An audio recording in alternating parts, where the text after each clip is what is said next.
இறை வார்த்தை யோவான் நற்செய்தி அதிகாரம் 1 இறைவசனங்கள் 43 முதல் 51 முடிய. அக்காலத்தில் இயேசு கலிலேயாவுக்கு செல்ல விரும்பினார். அப்போது அவர் பிலிப்பை கண்டு, என்னை பின்தொடர்ந்து வா என கூறினார். பிலிப்பு பெத்சாய்தா என்னும் ஊரை சேர்ந்தவர்.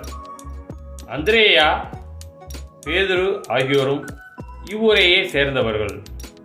பிலிப்பு நத்தனியேலை போய் பார்த்து, இறைவாக்கினர்களும் திருச்சிட்ட நூலில் மோசேயும் குறிப்பிட்டுள்ளவரை நாங்கள் கண்டுகொண்டோம்.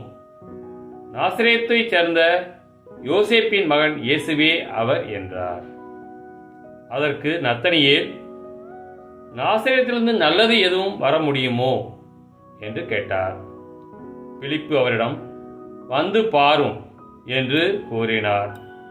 நத்தனியேல் தம்மிடம் வருவதை இயேசு கண்டு, இவர் உண்மையான இஸ்ராயலர், கபடற்றவர் என்று அவரை குறித்து கூறினார். நத்தனியேல், என்னை உமக்கு எப்படி தெரியும் என்று அவரிடம் கேட்டார். இயேசு, பிலிப்பு உம்மை கூப்பிடுவதற்கு முன்பு நீர் அத்தி மரத்தின் கீழ் இருந்தபோதே நான் உம்மை கண்டேன் என்று பதிலளித்தார். நத்தனியேல் அவரை பார்த்து, ரபி, நீர் இறைமகன், நீரே இஸ்ரேல் மக்களின் அரசர் என்றார். அதற்கு இயேசு, உம்மை அத்தி மரத்தின் கீழ் கண்டேன் என்று உம்மிடம் சொன்னதாலா நம்புகிறீர்? இதைவிட பெரியவற்றை காண்பீர் என்றார்.